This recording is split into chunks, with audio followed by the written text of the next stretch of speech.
વાગે છે અને ગામડા જેવું વાતાવરણ છે. જો અહીંયા તમને બતાવું બધે વાડી આવી ગઈ છે, શાકભાજી ને એવું બધું વાવ્યું છે ને. અમે બંને જાય છીએ દુકાને સાજીના ફૂલ લેવા. જો અહીંયા માતાજીનું ભોળેનાથ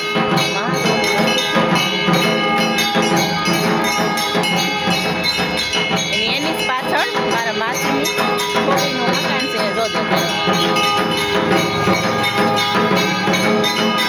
એટલે મસ્ત એવો નજારો છે, આપણે ગામડા જેવો નજારો છે અહીંયા સરસનો. એટલે આપણે તો અહીંયા મજા આવે છે, બાકી પેક એરિયામાં હોય ને તો ન મજા આવે.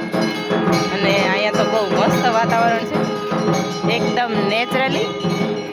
એ જો આ બધા જ અહીંયા